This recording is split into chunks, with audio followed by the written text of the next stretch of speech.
better than us? Nobody!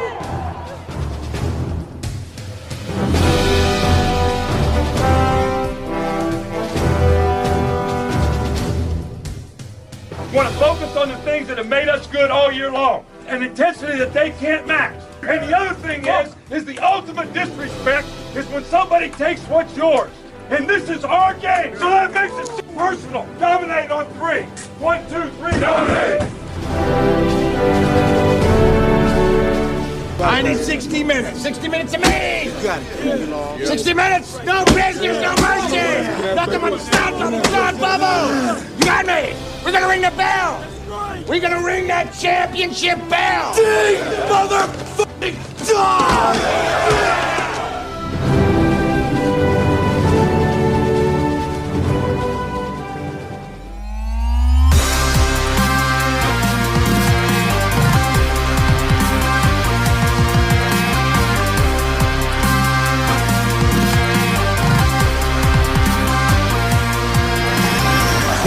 Ball is on Mitch Jeter's leg. Good snap, good hold, kick on its way, and the kick is good! Yes! Mitch Jeter, with 7 seconds left, gives the Irish a lead, 27-24.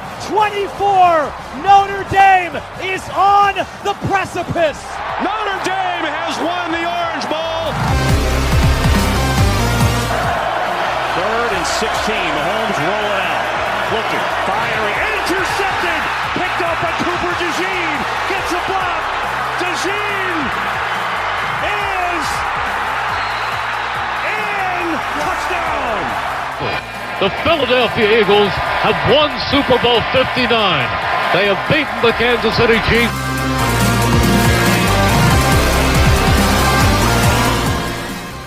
And now, welcome everyone to the Huddle Up Podcast. You are looking live. Hello, everyone. Huddle Up Podcast. You are looking live. It is Tuesday, October the 14th, 2025. We're glad to be back with you. And if you thought the craziness of this football season was going to stop halfway through October, well, I have some bad news for you. But before we get into all of that, make sure you are following along with us live as you can all season long at Huddle Up Podcast on YouTube, Facebook, Blue Sky, TikTok, and Twitter. You can get us at Huddle Up Podcast Inc. on Instagram. You can get us also on Twitch at Huddle Up Inc. You can also make sure you grab your Huddle Up merch all season long. You can do that and in the off season as well. TeePublic store. You can see the link there. You can also go ahead and just click the QR code that is on your screen right now. That'll take you directly to our TeePublic store. You can also hit the QR code that I'm popping up there now. That'll take you to our YouTube channel directly. Would love to see you hit the subscribe button there. Our numbers on YouTube have been growing, and so we would appreciate a follow over there, a subscribe over there, and then you can just hit the QR code that is on the screen at this time. That'll take you to our link tree. That's everything Huddle Up related, all of our podcast platforms, YouTube links, social links, and everything else. So head over there. The link tree is also in all of our social media. I do see Devin in the comments. What's going on, Devin? So Sean is on his way. So I have bad news for anybody who doesn't like my face or just my voice. Because you're stuck with me for just a little bit.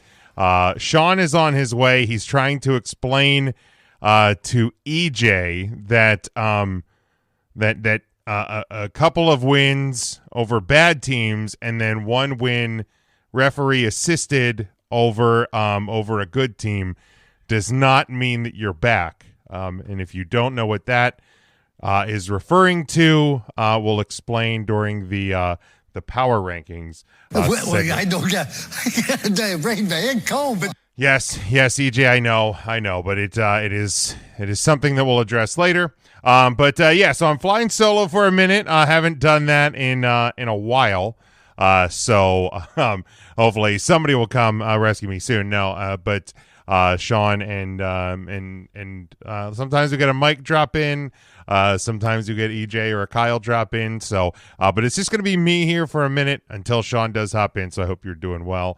If you're following along with this live, like, share, subscribe, leave some comments. Would certainly appreciate that. As I start the show solo here. So let's. I will jump right into it.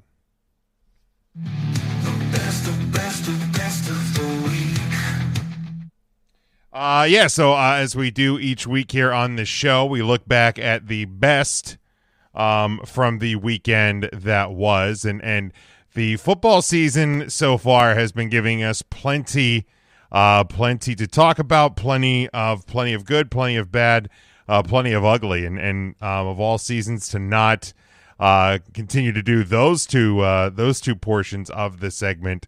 We picked a heck of a year to do that, but I guess if you're talking about uglies and you're talking about the good, the bad, and the ugly. The bad and the ugly, we would certainly have plenty to discuss on a weekly basis, but there's a lot of good as well. And I will start in college football, the Red River rivalry, and I made sure to say that nice and slow because it is something that is a bit of a tongue twister, and you can very easily get tripped up doing it. But in a college football landscape where you have big games, classic games, rivalry games at times being played in NFL stadiums and not on campuses, or being played overseas in London or in Ireland. The Red River rivalry, Texas and Oklahoma, continues to be played at the Cotton Bowl every year. And it very easily, like the Cotton Bowl game itself, and like that is one of the funnier parts about it, is the Cotton Bowl itself is not even played at the Cotton Bowl. But the Red River rivalry between Texas and Oklahoma is, and it continues to do so. And it is a classic old stadium. It is 50-50. Half Texas fans, half Oklahoma fans, split right down the middle. And I'm always curious when I'm watching that game how that line of fans, right? That line of fans right where the Texas-Oklahoma line. Because it's not like they don't do it in an aisle. They do it in the middle of a section. I would love to know the conversations between those fans all day. We don't even censor ourselves here, and I'm fairly certain we couldn't play probably some of those conversations. But it's classic stadium, 50-50 split, major rivalry. It is a win for college football.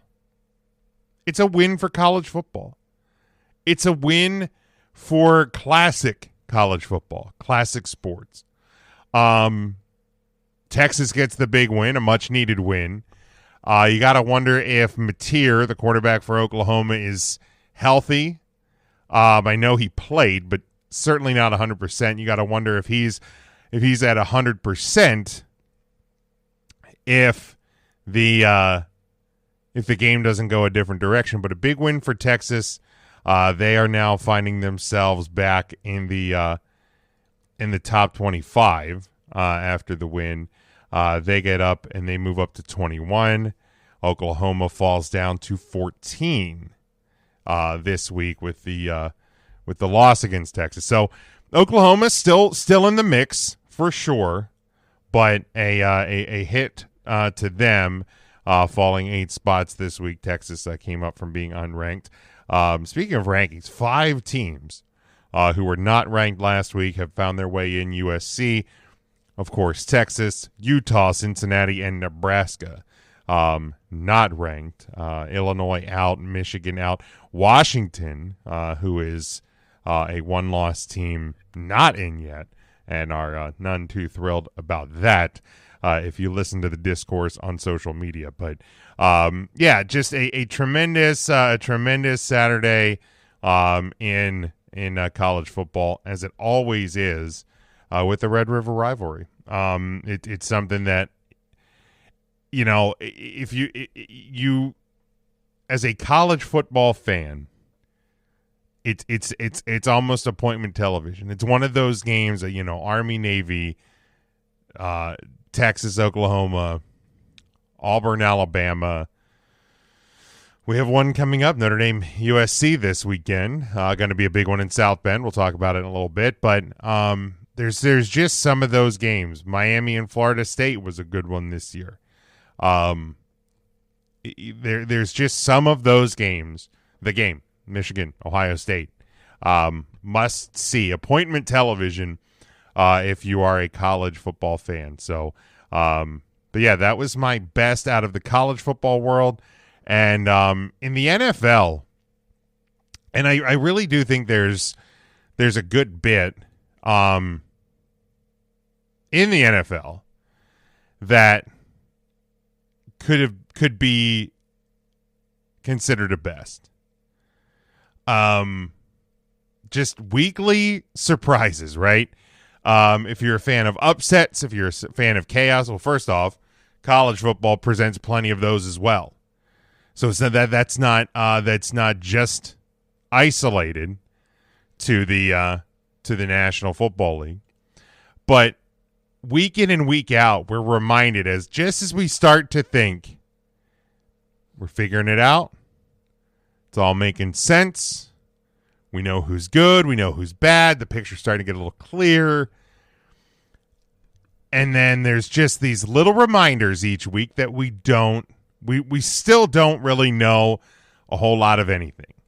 Because if the NFL playoffs started today, your team's getting a bye would be the Tampa Bay Buccaneers and the Indianapolis Colts. Your division winners would be Colts, Steelers, Chargers, and the New England Patriots, grabbing their fourth win of the year. They are 4-2. Not only keeping the pressure on Buffalo, but because Buffalo losing in Atlanta last night,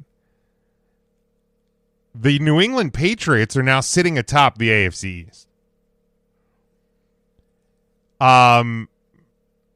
And they, not only with that fourth win of the year in 6 games, matches their win total from each of the last 2 seasons. The New England Patriots had back-to-back 4-13 seasons.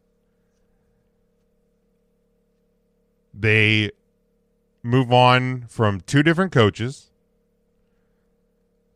and now bring Mike Vrabel. The prodigal son comes home. And pretty incredible that the same day that the Titans, the Tennessee Titans, fire Bill Callahan, their head coach, Mike Vrabel, former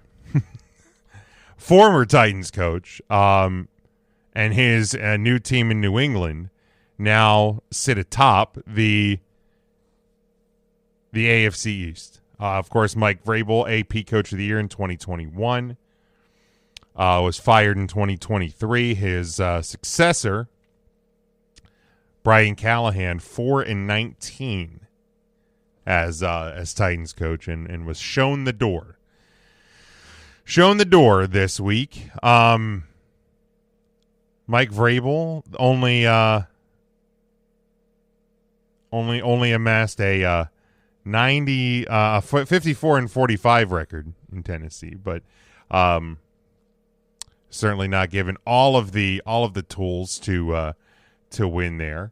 But yeah, the New England Patriots, the same day that Bill Callahan fired in Tennessee, Mike Vrabel and the Patriots end up sitting in the number 1 seed as Sean finally gets done, and I know it was a task, finally gets done explaining to EJ that one win against a good team does not a great team make, but we'll see if he can make his way here to explain. We'll try and explain that further later on. But Sean, how we doing this week?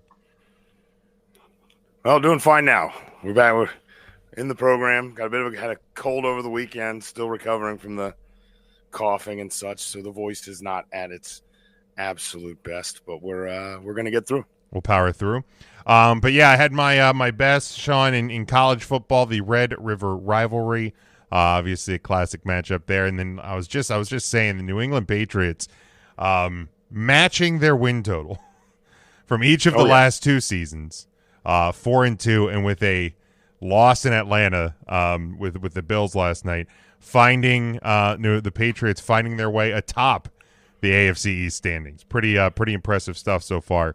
And I think on that front, I think it's as much to say about the state of the Bills, but you got to win the games that are in front of you, and you got to, obviously to improve that much is pretty impressive. And I love me some Drake May. So I mean everything's looking good in New England, and man, you just have to wonder the decisions made in Tennessee. But Sean, what was your best this week? I guess if I was going to do an absolute best, it certainly wouldn't be Pittsburgh. Jesus Christ. Why are they doing this? Well, I hate to say it because a little bit later I'm going to explain why I don't believe they are where they are, but I'm going to be a semi-homer, and we won't even do a homer. Okay. We're just going to kind of generally talk about the NFC South and their top two competitors. Okay, some margin. My semi-homer pick for best of the week is probably the Tampa Bay Buccaneers. Now, I know you're playing a Niners team that's banged up, that has a backup quarterback that may or may not be better than the starting quarterback, but he's banged up, and I think he was. I think there was a lot of moments where the completely healthy Mac Jones scrambles or runs or, has a bit more mobility. It looked like he was a little limited and was just eating some balls that he probably wouldn't have normally done. So I think that Tampa took advantage there. But Tampa was playing without their three best wide receivers. Fortunately for them, they keep 7 on the roster. So they had a handful of rookies to play and just said, Baker, go get them. Let's not forget that Bucky Irving's not playing in this game either. Right. So you're very limited in the weapons that you have. And I think some of that played to their advantage, where if Igbuka's the only one out, then the defense attacks Igbuka and you have to attack someone. But I think it became a very much like Tom Brady, New England, or Donovan McNabb, Eagles, where you just don't know who's the best player on the play. And you just hope for the best, and I mean, props to Baker. I mean, he helped pull it out. So Tampa goes to only one loss, and then I'm going to give a smaller one to the Atlanta Falcons, primarily to Bijan Robinson, who pretty much outgained the rest of the NFC South. Just an unreal day for Bijan Robinson. I saw this one coming, but then I saw it was in Buffalo and was like, man, that's a shame. Because I've been pointing to the Bills as semi-hot garbage for a while, and I think that they're starting to arrive. Mm-hmm. I think the bus to Garbageville is starting. It's arriving to the station. Oh, no! We suck again! They need help. Mm-hmm. They need something. I think calling defense. Yeah, I think their defense is way too far gone. I think the simpler fix is you got to get Josh Allen a weapon by the trade deadline. Sure. Or you're going to find yourself as a wild card traveling during the postseason, if that. So, trouble there, but not here in Tampa. They may be floating a little higher than, they seem to be forgetting a few weeks ago when we were struggling to beat the Texans. But, I'll keep reminding them as best I can. I'll try to keep them in check down here. Yeah, and it's they're just really good, and for for that Tampa team and Baker, who's now, at least in some circles, the betting favorite for MVP, and certainly should be. Guy's playing out of his mind. There's a quarterback in Dallas that, if there was any semblance of a defense, probably would be in the conversation as well, because Dak is playing spectacular. I was listening to the radio today. Do you know who the Vegas odds-on favorite, at least according to the page this guy was reading, was? Odds-on favorite, end of the season MVP. Is it Mahomes? It's Mahomes. I mean, it has to be, right, after they beat the Lions. It's Mahomes 1. It was Allen 2. Unfortunately. 3. Like, man, 4 was Drake May. I don't hate that. I mean, they hated it here. they were all over that. And I'm like, why is that any more surprising than any of these other people? Right. Like if the Patriots run the East and come in as a 1 or a 2 seed, Daniel Jones was in the top 10. Could you imagine someone telling you that a year or two ago? Right. Halfway, the third of the way through the season, Daniel Jones will be in the top 10 for Vegas odds for MVP. I mean that's the wild part. Your leaders in the clubhouse are Daniel Jones and Baker Mayfield. For the first round bye. I think Daniel Jones has a very uphill climb to win that. Sure. But I will tell you this: he's the front runner for comeback player of the year. Sure. Has to be. Unless somebody else died that I'm unaware of. Unless Joe Flacco gets the Bengals to the playoffs. He came back before. He did. He came back. Year. He came back the year that Damar Hamlin came back from the dead. He's just Frankenstein's monster. So Flacco-Stein. But the media apparently loves themselves from Flacco because they gave it to him over a man that died on the field. Yeah, well, that's just it. He already got comeback, and it's still kind of riding that come. I feel like this doesn't count anymore. Well, I had to hammer that home for student of the game Kyle Nash. Still mad about it. Don't hate it. I'm still mad about it too. Some people were mad at Flacco for that. I'm like, he didn't vote. He didn't do it. The media failed. Joe Flacco just did his job. But Devin, I'm going to put Devin's up here, and I held off putting it up because it's going to lead right into our next. It's going to segue into our next topic. He said it's going to sound mean, but his best of the week is James Franklin finally getting fired. So yes, let's talk about it. Is it, Devin, you can type it in at your leisure. Is it your favorite because you've been wanting him to get fired, or is it your favorite because Penn State found themselves in a situation to fire him? Where they can, that would be my question. Where they can finally fire him. But yeah, James Franklin out at Penn State, finished with a 104-45 record. A Big Ten title in there. 2 years in, right? That was his third season. Won the Big Ten. Lost in the Big Ten title game last year to Oregon. Of course, won 2 playoff games. Lost to Notre Dame in the Orange Bowl. This year have not beaten an FBS opponent. They are 3-3. They have lost to Oregon, Northwestern, and UCLA.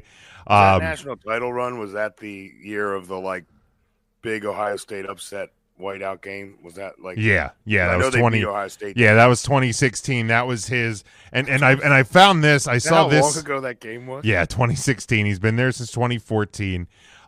James Franklin's record against the Big Ten.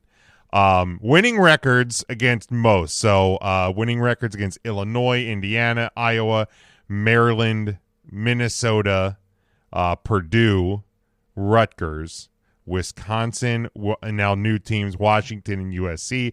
He is 1-1 against UCLA. 5-5 against. Yeah, that second one's real bad. 5-5 against Michigan State. Speaking of real bad, 3-3 against Northwestern, the one that Northwestern finished the job. Nebraska, that counts as owning James Franklin. Yes, 1-1. If with your school you can beat Penn State and James Franklin 3 out of 6 times. 1-1 against Nebraska, and then speaking of owning Penn State, James Franklin 3-7 against Michigan and 1-10 against Ohio State. His only win coming was in the run 2016. to the national title, and they still only tied Ohio State that year. They Ohio State did, didn't and lose another game. that was the year that Ohio State got into the playoff and Penn State didn't. Oh, right, I forgot that. Because Ohio State was better, Penn State just got lucky on a Saturday night. Right, because it was the 4, right? It was the 4 team at that point, and they had to make sure it was a good show. Yeah, and his record against AP top 25 opponents. Actually, I don't have the top 25, but 4-21 against top 10 opponents. In his tenure there. So ultimately, it's the big game performances that made people question the job, right? Like for years, it was like, we know who Penn State is. They're a perennial, 9-3, 10-2 team. They will constantly beat the teams they're supposed to. They'll lose to the teams that are good. And then they'll more times than not, 1, 2, 3, 4, 5, 6 postseason wins in his time there. But it's those big game performances, and now the problem is it's the small game performances. 2 in a row. The writings only 6 postseason wins. 6 postseason wins, yeah. But they won 2 last year. Right? They did. So let's see. I'm sorry, 7. 1, 2, 3, 4, 5. No, there is 6. It is 6. Only 1, 2, 3, that's 4, light. 6 and 6. So he's 6-6 in the postseason there. And obviously his 2025 was a bad year for James Franklin. For a lot of us, but for James Franklin. He loses to Notre Dame because the 2 playoff wins were at the tail end of 2024. Right. They were still in December. Loses to Notre Dame in the Orange Bowl. You start with 3 on the scoreboard dominating performances over Group of 5 and FCS opponents. But those games were close in the third quarter. And then obviously what we've seen over the past 3 weeks in the Big Ten play. And I think part of the problem, Sean, and you can obviously give your thoughts on it, but I think part of the problem is that Big Ten Media Day, James Franklin sits there and declares that this is the most talented team he's ever had. And they start the year ranked number 2. Like this really kind of is your prove it season. And well, you told the boosters we're going to go do it. Yeah. Like when you have a statement like that, the boosters are like, okay, they're like, what are you promising us coming out of a playoff loss? Or can we expect to be there again? There's concerns. You lost your pass rusher. You lost your big tight end.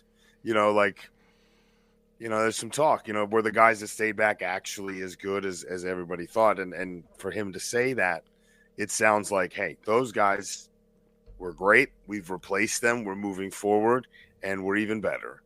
No, you're not. Right. And if your team is, then you yourself are not. So you've really set yourself up to fail. I just feel like, man, I'm looking at some of the numbers there and listening to you run them off, and it's just like, I feel like he got away with a lot of big game losses in the wake of that Ohio State win. Sure. Because there was a period of time where people tried to like people pushed back when you said he can't win a big one. Like they'd be like, sure he can. All the whiteout game, and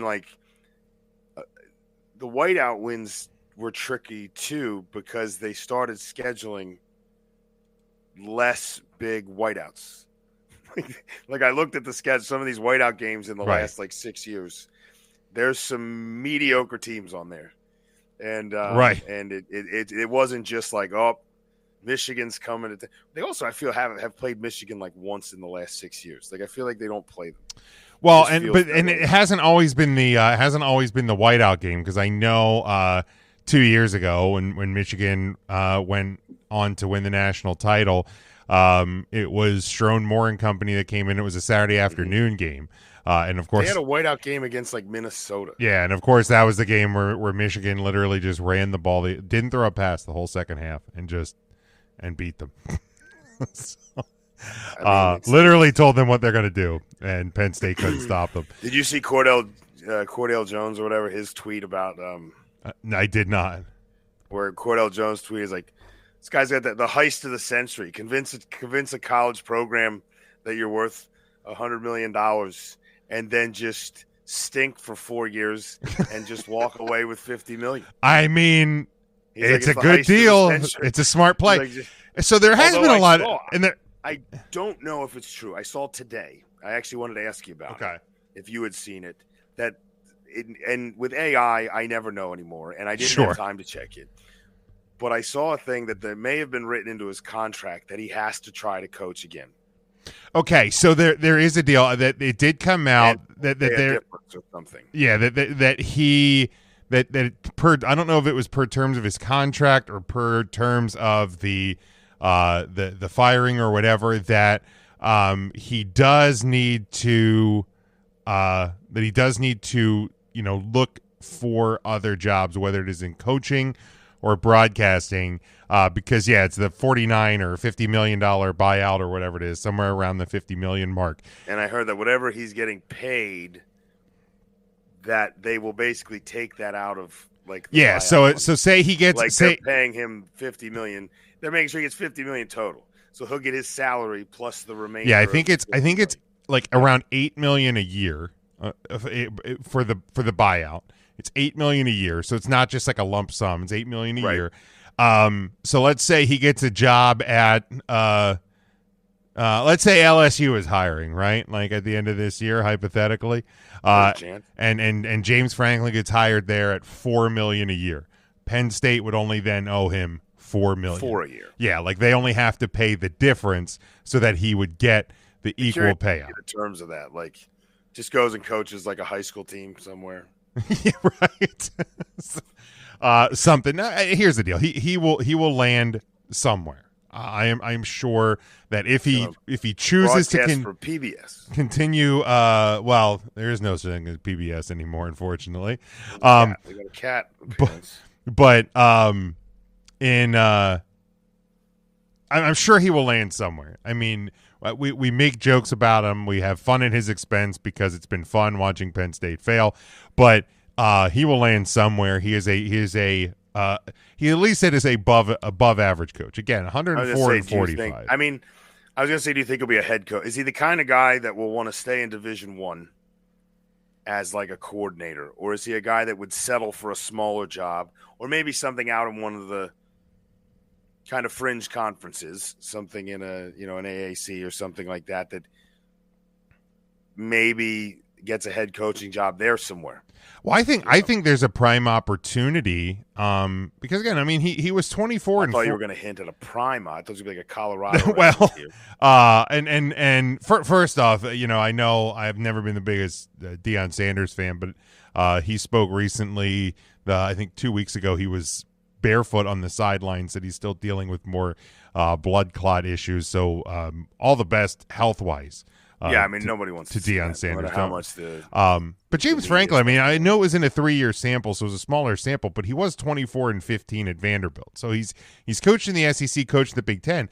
But next year, the Pac-12 is back, and I know it's a lot of Mountain West schools that are going to be comprising the new Pac-12. I'm sure there's going to be a TV contract there. Yeah, there's either going to be a TV contract, or there's probably going to be a team that says, look, we have an opportunity to kind of reshape what this Pac-12 is going to be, and want to and can maybe bring in a guy who has coached at the big level. So I think there could be an opportunity there for one of these new Pac-12 schools to take a spot at grabbing James Franklin.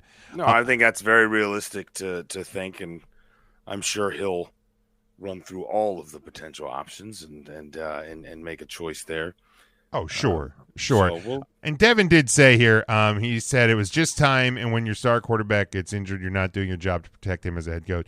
Now, here's the deal, do I agree that it was probably time? Yeah. Am I surprised that Penn State, who's had, 3 head coaches in their school's history, did this mid-season?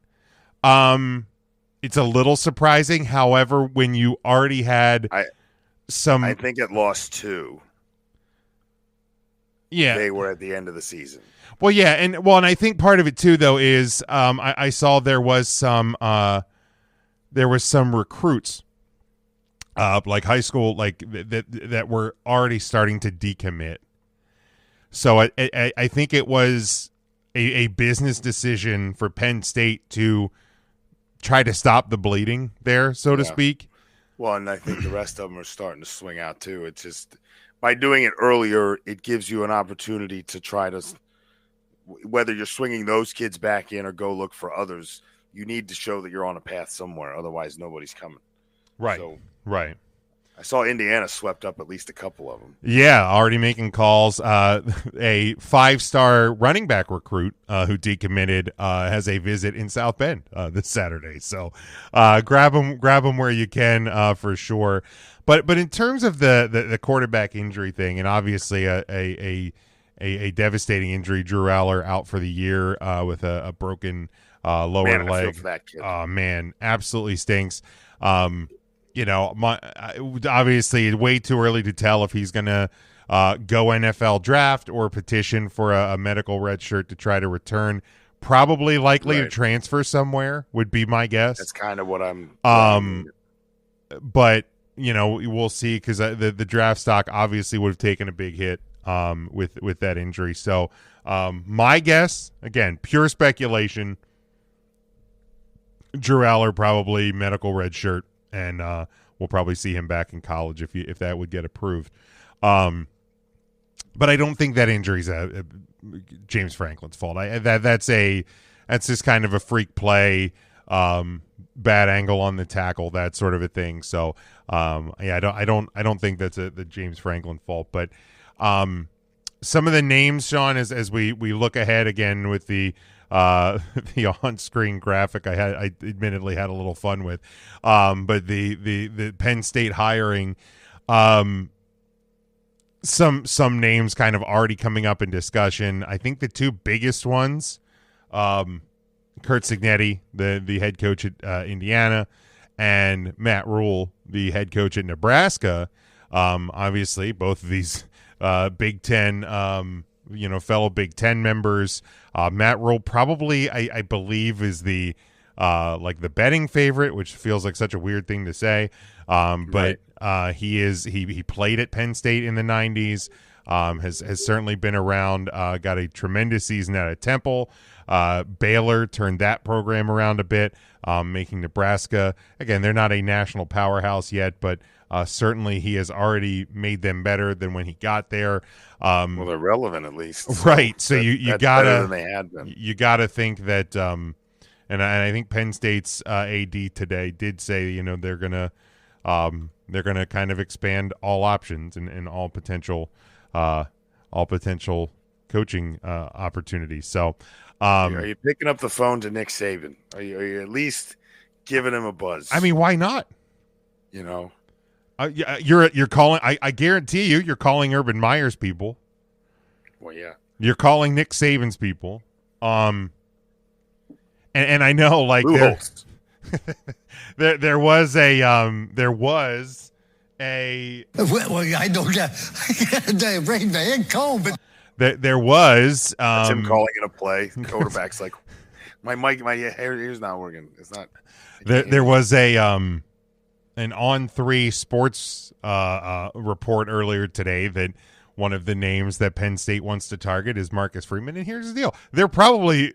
I've heard that as you'd well. be crazy. You would be crazy if you didn't at least want him there, right? But I'm like, right, give him a call. But man, like, why, if you're Marcus Freeman, would you leave this program that you are absolutely building, and whose coach, who just tried to make a fool out of you winning? You're Like you have commits, you have a recruiting class. Like why would you mess that up? And I understand we're in a world where just a couple years ago Brian Kelly left like a thief in the night from South Bend, but in no way, shape, or form am I concerned that that's even a possibility. I don't think so. With Marcus Freeman, but if the health wasn't a situation, I think Deion Sanders would be an interesting. Yeah, I sure. don't think it's a Big Ten play, and I don't think it's a conservative Penn State play, but I don't think exciting. That's the place that's going to take the swing at Deion. It's when Florida State fires Mike Norvell this year. Which is coming. Which is absolutely that hammer is going to fall. Because he's like from Florida, went to Florida State. He went to Florida State. I mean, he is. He's the reason that the Atlanta Braves chop during the playoffs. Yeah, like during any big moments. Deion Sanders, I could absolutely see taking the job in Tallahassee without question. Well, it's going to pay better. It will certainly pay better.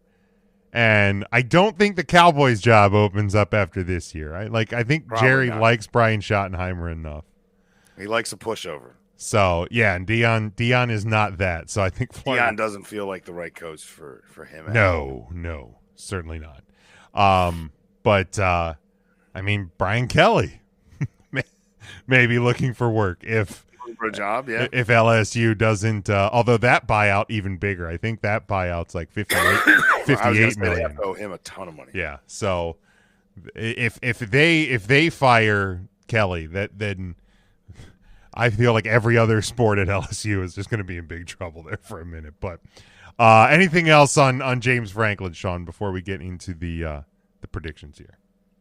No, I don't think so. All right. All right. Again, feel way worse for Drew Aller than I do for James Franklin at this point. I feel like there had to have been a point in the second half of that game where Franklin was pretty sure this call was coming. Yeah, I think it was pretty obvious.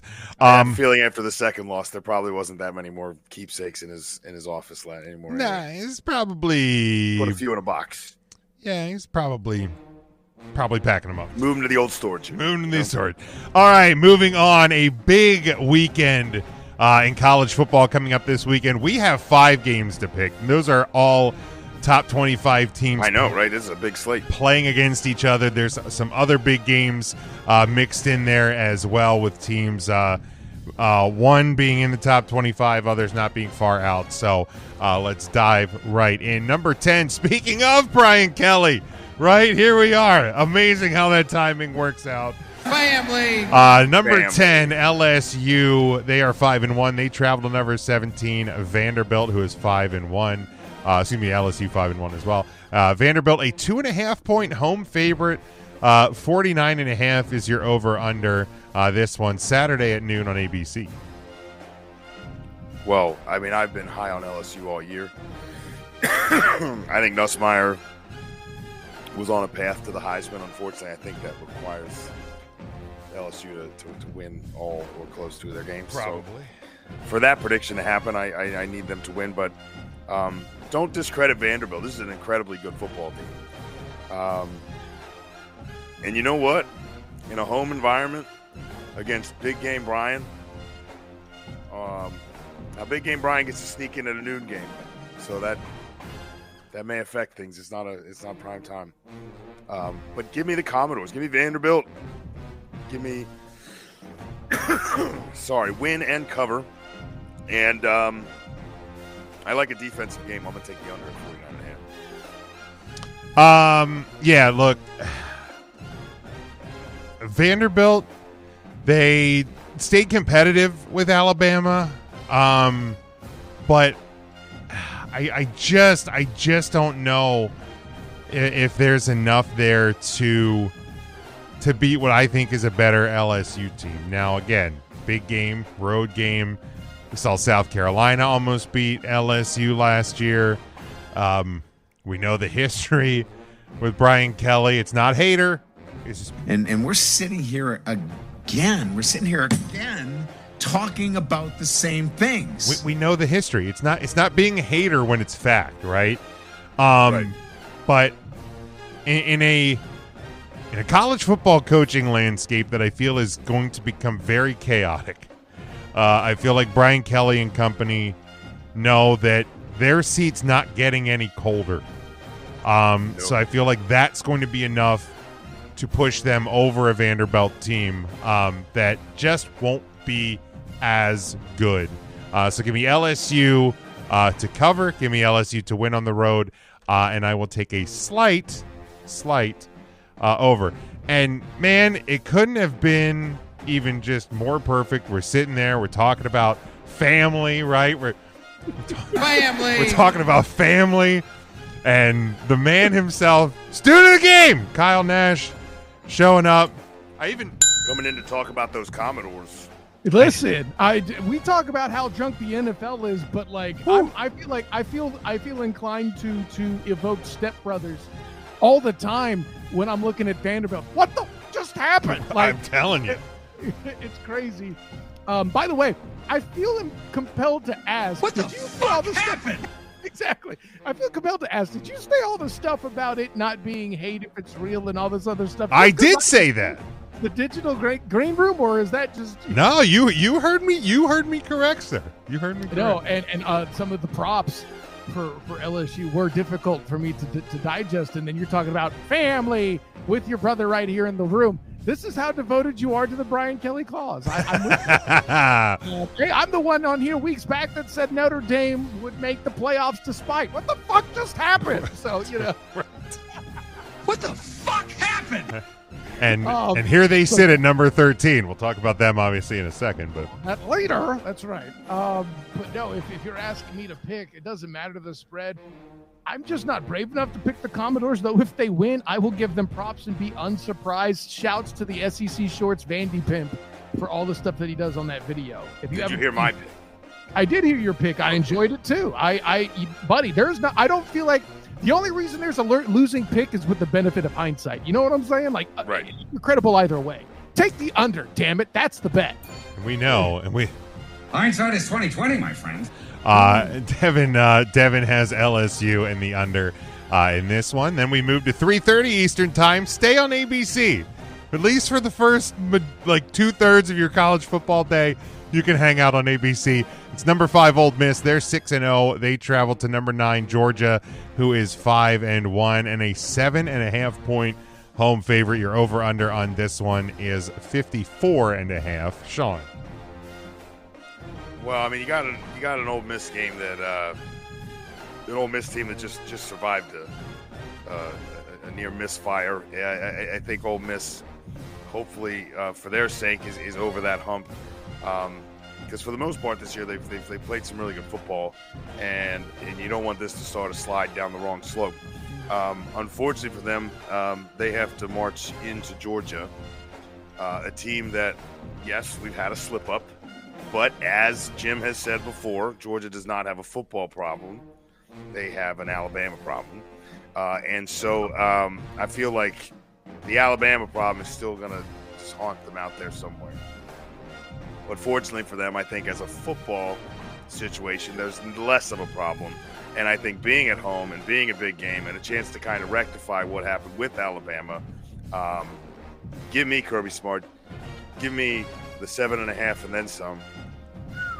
I want the Georgia Bulldogs. Dang. And I'll take things that Mrs. of the game has never said. Good. It's good to hear Kyle's voice again. No. Devin. You didn't marry me for my voice, Jim. Hey-o! Under 54.5. Yeah. Under. All right. Kyle, Ole Miss at Georgia.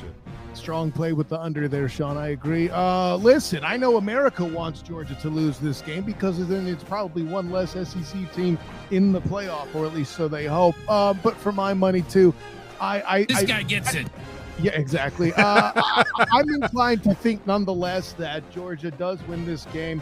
I don't know that I think 7's a lot of points. It feels like that to me, so I see a cover taking place here, but give me Georgia for the dubs. The under is the play, no matter what you do here. Yeah, I think that's the smart play. Nothing is over. Yeah, I think play the under. Big 12. Nothing is over. Play the under if you're playing this one. Otherwise, just enjoy the game. Yeah, I kind of tend to agree. 7.5 feels like a lot for, albeit on the road. Georgia team had to scrape by with Kirby Smart gaslighting what's a timeout and what's a clap, and all of that this past weekend.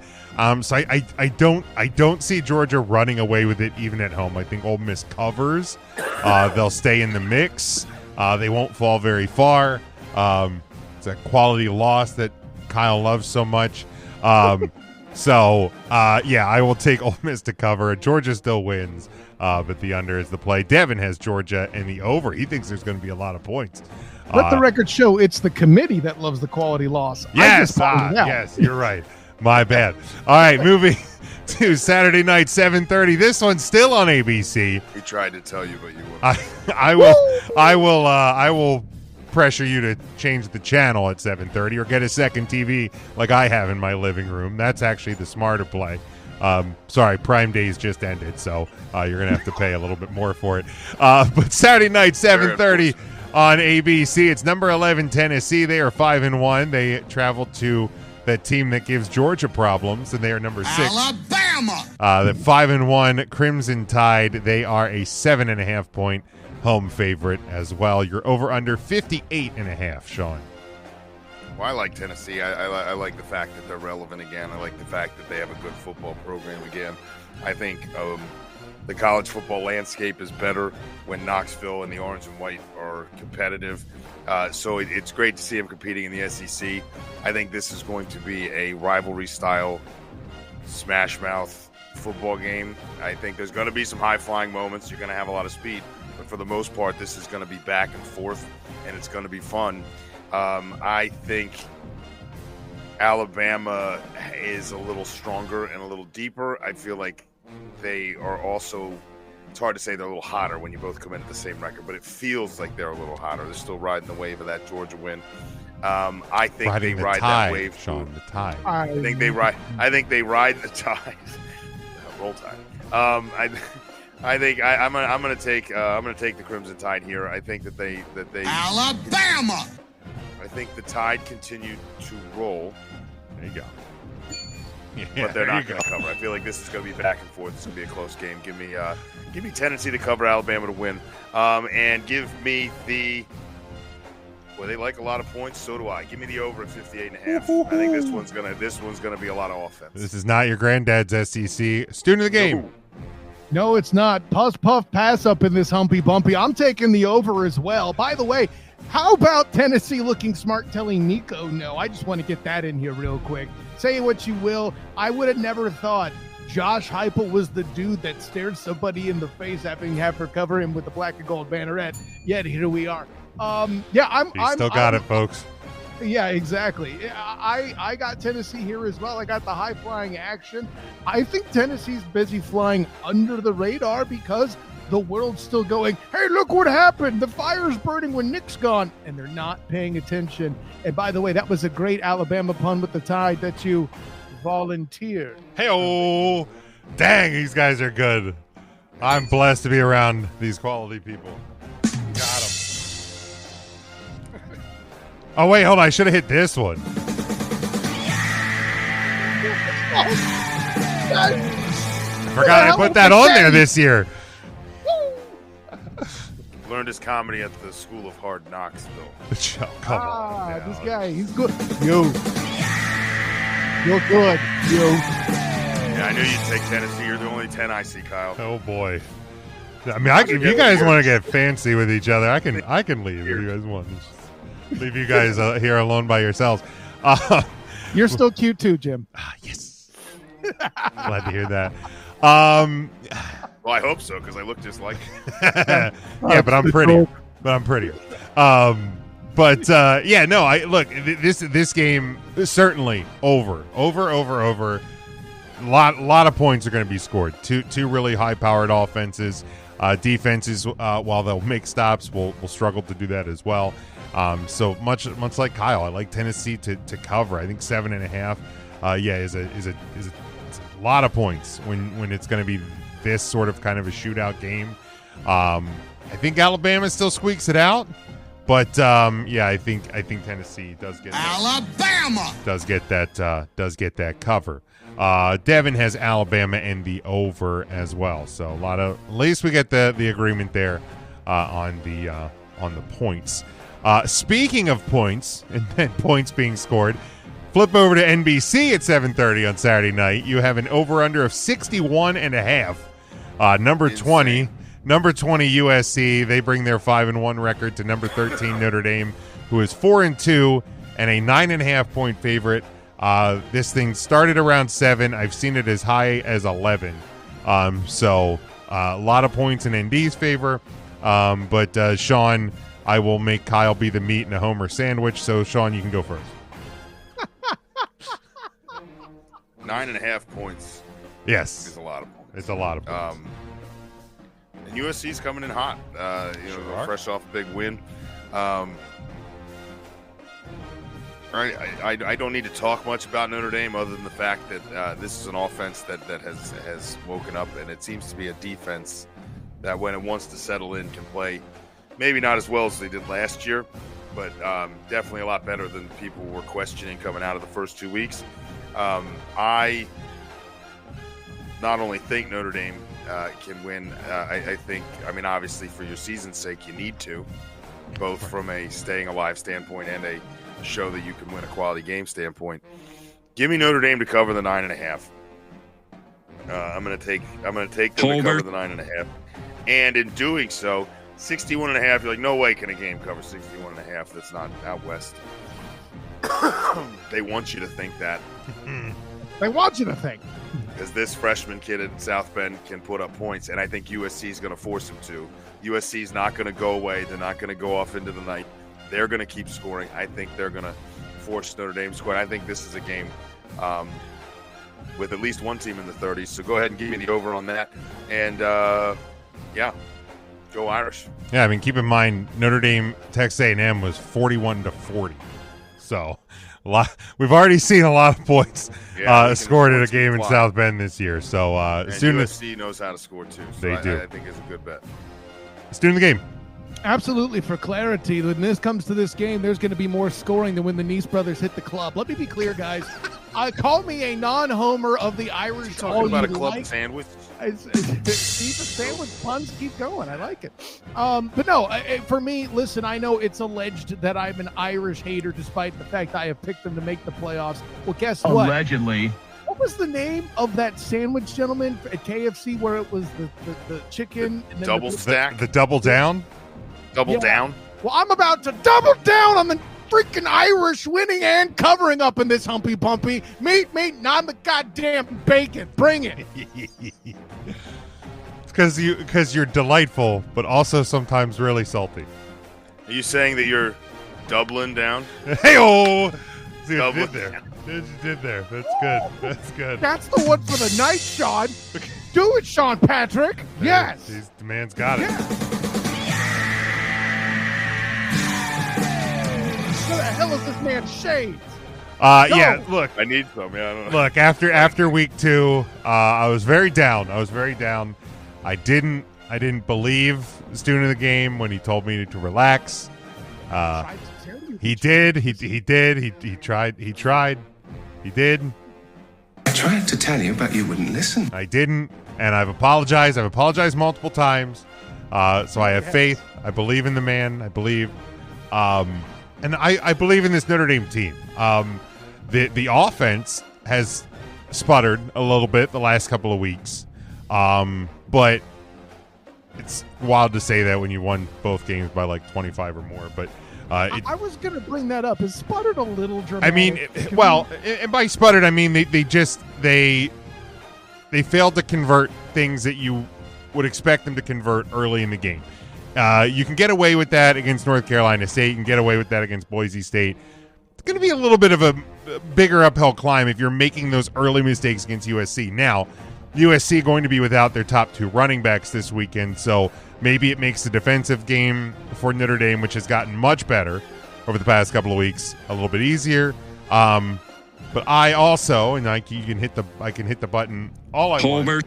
But I like Notre Dame to win, to cover. If you're going to give me who's the guy that's going to better prepare for a game like this, Lincoln Riley, Marcus Freeman. I'm riding with Marcus Freeman all the time in that matchup, so I will take that, and I will take a slight under because I do think Notre Dame's going to try to cap the USC offense a bit. Again, they're going to give up points, they're going to give up yards, but I think the success is making sure that they stay not only under 30, hopefully under 25, and I think that's a good target for Notre Dame to see there. Devin. I don't know, Jim. Your line for disappointment is so weird. As often as you have EJ on this show, you refer to that offensive performance as disappointment? I don't get it.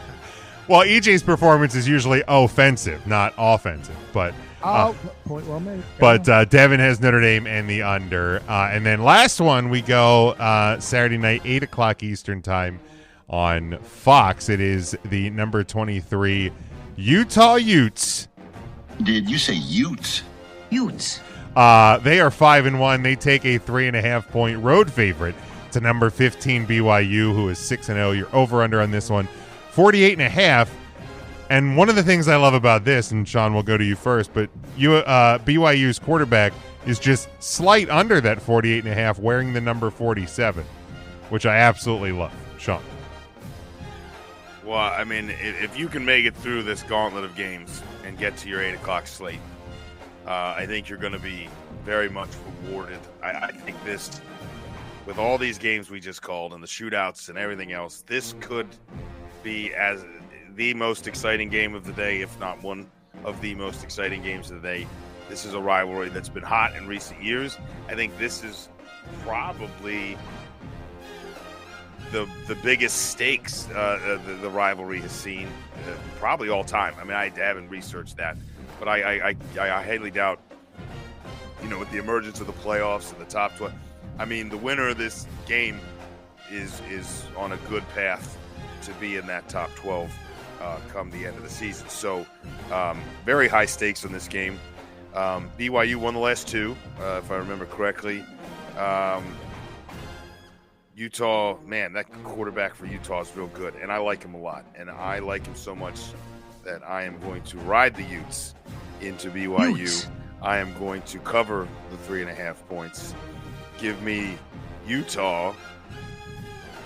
I like Utah by at least 4. I'm gonna give me that. And 48.5 sounds insane to me.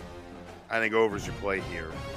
I think, and it's going to come down to which quarterback makes plays in the fourth quarter. And I love the kid for the Utes. So give me the Utes. Utes. All right, student of the game.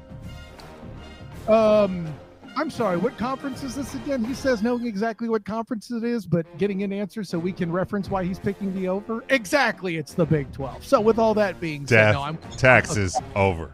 Thank you. Where the it's Mikey B when you need him? Probably crying about the Bengals season. It's not the NFL is drunk. Anyways, no. I don't. The reason why I'm going full joke mode right now is what can I say that Sean hasn't already said brilliantly? This is why I can drop more dad jokes than you can. Well, okay, wherever you find a lot of dad jokes, I don't know. But the punchline's this, guys. The evil twin. I mean, just all over it. No, but I like the. Here's what it is. BYU, I don't know what they are yet. I know they're probably going to win in their last game of the season. I think they're a football team, Kyle. They also have basketball too, Sean, so let's be careful. Yeah. But it's a school in Utah. That being said, I see the Utes handling business. You like that kid who plays quarterback? I too would call him a Ute. Nonetheless, he's going to win the day. I agree.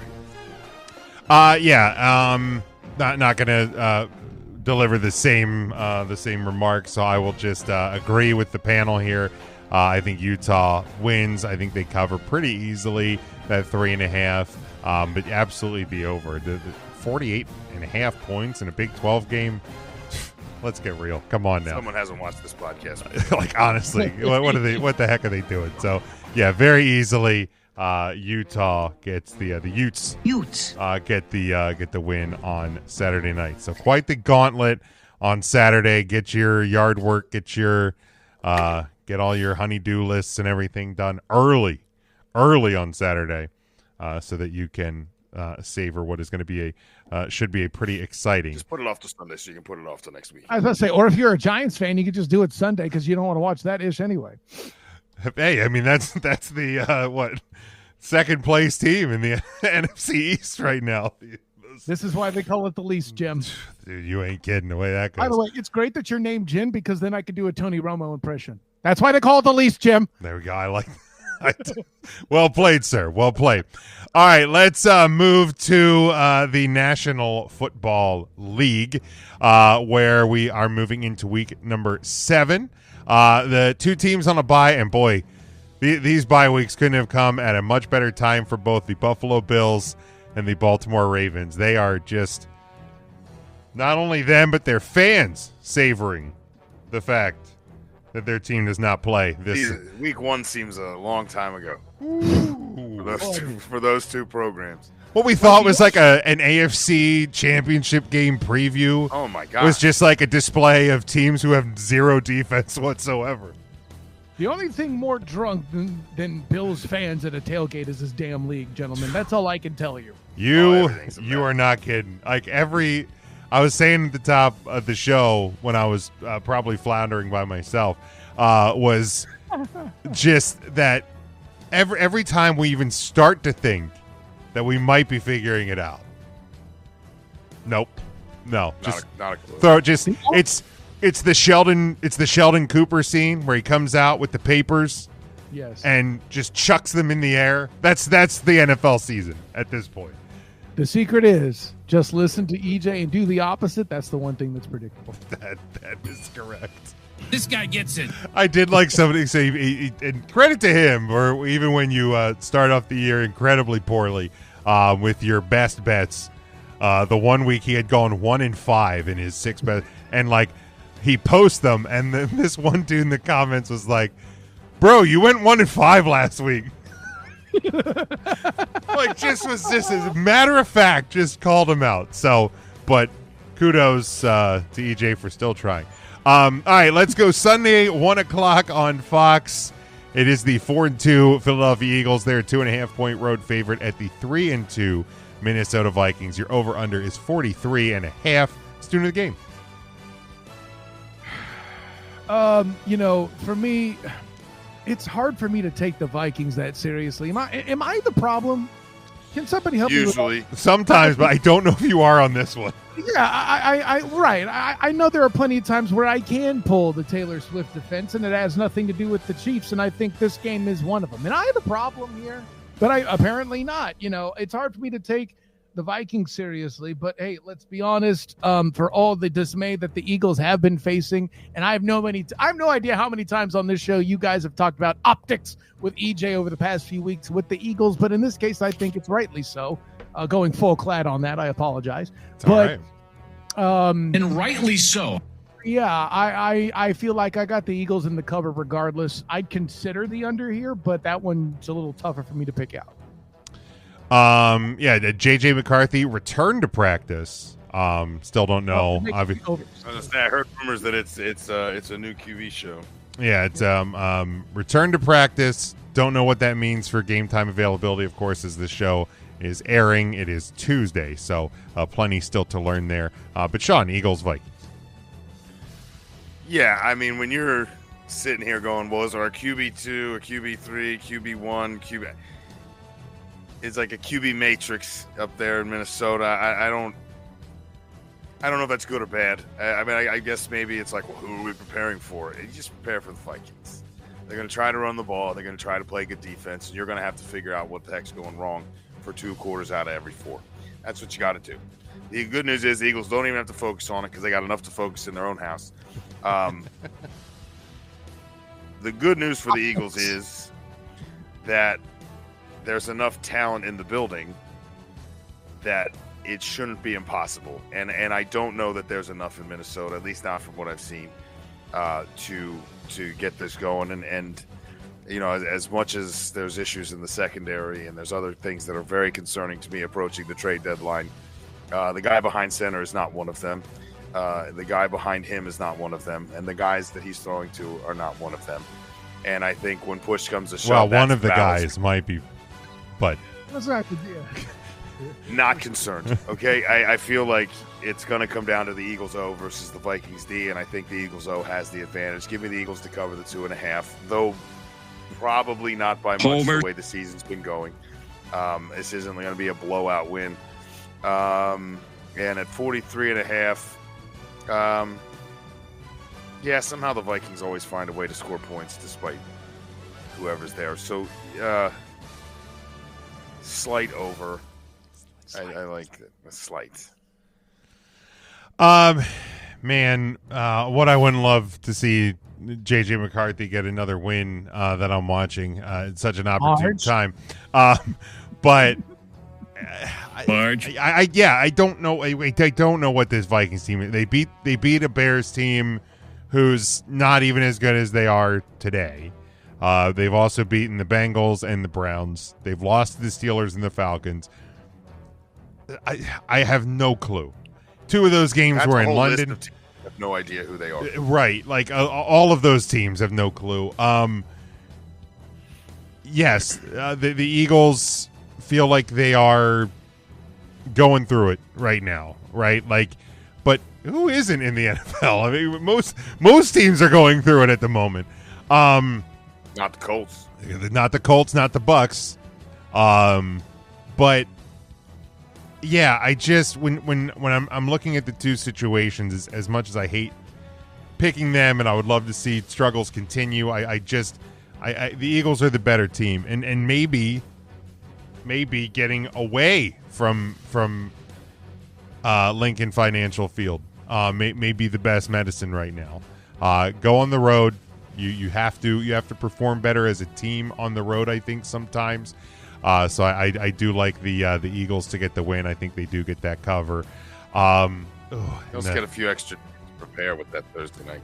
Yeah, Vikings coming off the bye, so I think the over might be the play here. Vikings do have weapons, Eagles have weapons, and neither defense has been all that spectacular. So I forgot to bring the clock up, so we'll institute the clock. I don't think any of us ran over on time on any of them, but the 2-minute clock will be here as we head through the rest of the NFL schedule for this weekend. And we go to Sunday, 4:05 Eastern time on CBS, and the only reason I put them here is because they are riding as high as they probably will be this season. The 2-4 New York Giants, and they travel to 4-2 the Denver Broncos. We do love the Denver Broncos. Oh, the Denver Broncos. A 7-point home favorite. Your over-under on this one is 40.5. Again, Kyle, 2 minutes is on the clock. You know, if I was aware I was going to come on tonight, I would have had my Marvel audition tape for Cam Scatterbo as the damn juggernaut running through walls and all that. And as adorable as all that is, which, trust me, it is adorable to watch as somebody who loves the black and blue football, the Giants are more fun than they've been in a minute, and Jackson's been throwing darts. Okay, we got that one out of the way. Don't play the clip. It's not that good, Jim. So, he did. Okay, always a dart throw in New York. There you go. That being said, it's really hard for me to think that the Giants do enough against this defense. Regardless of the Scatterbo situation, at some point, you feel like Dart's going to have to throw the ball to actually score points. I just don't see that happening. And can that Giants defense nix Bo? I don't think so. So a day's in for me. It's going to be keep it under. I don't even know what the count is. Just bet the damn under. And I'm going to take the Broncos. Nothing is over! I did miss the spread, Jim. What was the spread? Broncos by 7. That's a big-ass spread. You know what? We'll take the Giants covering 7. That's a lot of points, but keep it at the under. All right, very good. Sean, Giants at Broncos. Yeah, I mean, this is the most exciting the New York Giants have looked in quite a while. I like the I like the Scatterbo excitement. I like the just hilarity of him interrupting press conferences with his woos and with everything, like just screaming. Dayball can't focus on anything because he doesn't anyway, so it's fine. Coach of the year 2012. I mean, the bottom line is, no matter how exciting those two guys are, they can't play defense. then they're only on one side of the ball, and the Broncos are going to score points, and the Broncos have been playing at a very high level, despite the fact that their games have been close. I feel like the Broncos are just going through the motions. They're just like, we got to just do what you got to do to win. Do what you got to do to win. Fortunately for them this week, probably not going to take much, because if there's anyone that can scatterbone this one up, it's the New York Giants. Let's go ahead and I think I'm kind of with you though, Kyle. Give me Bo Nix to win. I really want to. I'm showing -7, not 7.5. 7. 7. Even. 7. Yeah, 7 even. They'll probably win by a touchdown, but they haven't been winning by a lot all year. So yeah, give me the Giants to cover, I guess. The irony of talking about Scatterbo with a push. And give me that in the under. The Broncos are going to keep everything from going anywhere. There you go. Yeah, look, the New York Giants and their fans right now are like the wine aisle in your local liquor store, the exciting whites. But the problem is you're playing, and not that the Broncos are necessarily that much of a better team than the Eagles, but I think they're just playing better as a unit right now. They're not winning by a lot, but the fact is they're winning and they're finding ways to win. They're playing 4 quarters. Yeah, they're playing 4 quarters, and the Giants haven't yet, and so they've just caught a couple opponents at the right times of not playing and been playing even less quarters. So yeah, I do think the Giants will cover, because I think that's more about the Broncos even than it is about the Giants. But I think the Broncos get the win, and yeah, over 40.5 feels like a very small number for an NFL game. So I will take the over. It's the Broncos team that beat the Jets, like 11-6 last week? Well, that's true. I blame London for that one. I think he's saying it's a slight over, Jim. Yeah, slight. I did see one of the T-shirt sites has a Dart Scatterbo Step Brothers T-shirt, and it's like it's perfect. It works real well. That's pretty quality stuff. Yeah, that's real good. All right, next one, staying at 4:05 Eastern Time on CBS, so it's regional coverage here. The Indianapolis Colts 5-1, one of the wild surprises of the first part of the season here. They travel to my 4-2 Los Angeles Chargers, who are a 1.5-point home favorite. Your over/under on this one is 48.5. Kyle. For me, I feel like this is an over 100%. I think this is going to be a Big 12 style game. I just literally had this conversation on the Bolt Blitz Uncut with Booga Peters before I jumped on tonight.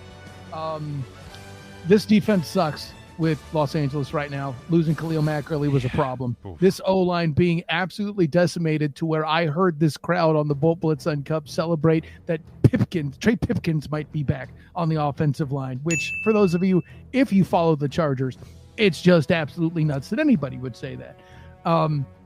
That being said, I said before the year started, I couldn't find 5 wins on the Colts schedule, and they said, "Oh, Kyle, here they are." So, may I show you our first 6 games? Yes, exactly. Here, flights are available. No, but they're a dime a piece. Apparently. So, and they're half a dozen. I see what you did there. But no, for me, I think this is going to be a Big 12 style game. I think this falls into whoever has the ball last. And because they have Jonathan Taylor, I think the Colts can control the ball more to do that. Give me the Colts. Give me the cover. Give me the over at the end of the day. There you go. All right. Sean, Colts at Chargers. Yeah, I shifted gears in the AFC South pretty fast this year. The first year I haven't been as high on Indianapolis, mostly because I thought it was going to be beat up Anthony Richardson, and then they're maybe handing it. There's a lot of confusion there. Man, have they made the right choice.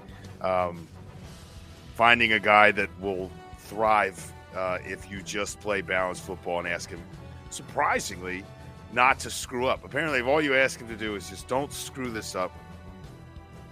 He's like, do you need me to win? They're like, no, we have other guys for that. You just sit here and do what you do. And sometimes we'll ask you to make a throw. And he's made some good ones. Had the one slip up for the loss, but in all the wins, Danny has looked the part, and I think the defense looks the part. I think the line looks the part. It's not a fluke here through 6 games. This is a fun ride for Danny Dimes, and if you're not on the Danny Dimes train, get on it, because I think the train's going to pull right through the station in Los Angeles. I think the ride continues. I'm going to take the Colts. I think the Chargers have some issues of their own they're working through. Obviously, some injuries, a little bit of doubt here and there, and I don't know if Herbert's looks quite as sharp. I know Keenan Allen looks old, so we're going to try to figure out what's going on there. But I think they're going to have to do it next week. Give me the Colts. I'm going to take the under, though. I think it is back and forth, but that running game for both teams keeps it under. You mentioned riding the train, and 8 times, Sean. It's Jonathan Taylor. It's the damn train. Yeah, you're not kidding. Yeah, and Kyle, you spoke about the injuries. He looks just 25 again. Just absolutely have decimated the Chargers on both sides of the ball. And an impressive feat last week, albeit against a bad Dolphins team, to pull out a win, one that was desperately needed now with Denver getting to 4-2, Kansas City getting to 3-3. Like, now, granted, the Chargers still hold some of that sway because they do have 3 division wins and 3 division games already to start the year. But they got to hope they start getting healthy here sooner than later if they want to hold off those teams, because a game like this Sunday is not going to be easy at all. The Colts have just been doing it extremely well on the offensive side of the ball. The defense, I think, has been better than anticipated. So I think they're going to give a beat up Chargers team a lot of trouble. Would love to see the Bolts get the win, but I think it's just going to be a little bit too much with the 1.5 point margin. I'd love to see the Chargers pull it out, but I think the Colts do cover and get the win. And I think it'll go slight over, slight. Both of these teams, good on the offensive side of the ball, and the Chargers are going to have to keep that going to keep up with the Colts. And then last one, we go to Monday night, 7 o'clock Eastern time, the first of 2 games again. Can we just say worst of the weekend is the double Monday night game? Can we stop? Every week. Like, why are we doing this? Why are we in so many of them, and like you start them like an hour within an hour of an each hour other? and 3 minutes apart from each other too? Like, what? Like, the hell? Like, what are we doing? Why? Just no. Just knock it off. What are we doing? I'm like, seriously, like what? Yeah, just knock it off. We will go. It is the 5-1 Tampa Bay Buccaneers. They are traveling on the road to the 4-2 Detroit Lions, a 4.5 point home favorite. Your over/under is 52.5. Student of the game, Kyle Nash. What would I'm sorry. You'll need to say the teams again. I missed that because I got distracted by the 52.5 over. Bucks and Lions. Yeah. Oh, that's why everybody's hurt in that game too. No. Listen, the only reason why the Lions are surviving is because Man Campbell's a thing, and EJ's MVP candidate is getting more and more credibility because there's so many damn players hurt on that Bucs squad. It's crazy. Yeah, fireworks. That's what I'd say. Who am I supposed to trust more, Baker or Goff? Good God, what the hell just happened? Wild, isn't it? I think I'm going to go with the Bucs here. At the end of the day, I think the over is the play, simply because of the injury situation such that they are. I think the Bucs are in position to make the one stop when they need it in this game. So give me the Bucs. And I feel weird picking this. Please don't bite my kneecaps, Mr. Campbell. And we'll do it for me. There you go. Sean, Bucks at Lions. Yeah, I'm going to go with the over with you, Kyle. I think over is probably the play. I mean, are there scenarios I could see where it becomes lower scoring than we thought? Sure, but I think there's enough holes on the Lions defense. They have some injuries in the secondary, and they have some other things, but that pass rush isn't going anywhere. This is going to be, if Baker's so good at eluding and so good at getting upfield and using his legs. And there's been times this year where I was like, is that Drew Brees? Like where he's just spinning, he's working the pocket and then like has to step out, but he's making it look like he's running every play, but he's definitely not. He's playing at the apex of his game. Unfortunately for him,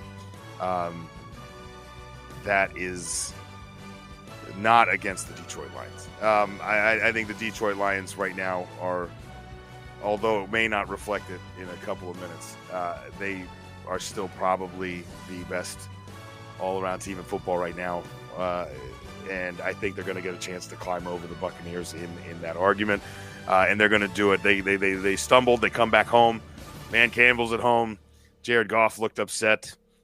They get the running game going. They get the pass rush going. And let's not forget, folks, that the Buccaneers, despite this big win this week in 5-1, spent 3 straight weeks with come from behind victories in games they had very little business being in against teams they probably should have crushed. So I didn't forget it. I'm sure Dan Campbell hasn't forgotten it. And give me the Lions, I think, to roll. But they're going to push it over, yeah.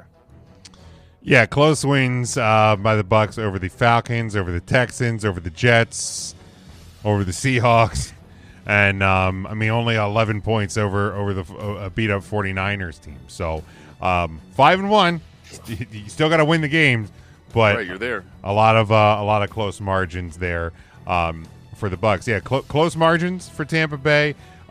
Detroit, no close margins whatsoever. They have a plus 49 point differential. And that's despite getting beat up pretty ugly in week 1. So a pretty wild stat when you really, really think about it. I think the loss last night or on a Sunday night is really kind of going to leave a bad taste in the mouth of the Detroit Lions. And I don't think that's a good recipe for the Buccaneers. Not only did they get embarrassed on the field, Lions embarrassed themselves, at least one Lion in the post game. And kudos to Man Campbell for being like, look, I love my guy, but that is a stupid thing to do. Like he didn't shed any words whatsoever. And Branch is sitting out this week because of it. So the over, definitely the play because again, these are high-powered offenses, defenses that have given up points to both teams or to a lot of teams this year. So, it's gonna be a show. It's gonna be an entertaining show. But I do like the Lions at home to get right back on track here over a good team. So Lions. I really like how your point branched out that way. Hey, Lions. And you're not lying. I'll give you the guys the double on that one. That's pretty good.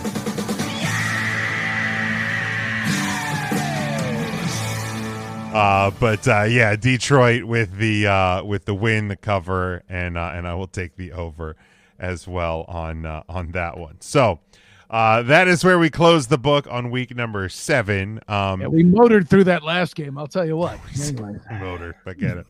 Detroit, got it, real good. And you know what? I don't even care that he's not here. We don't hear the song every week because we only do this when Kyle is here. So we go to the power rankings.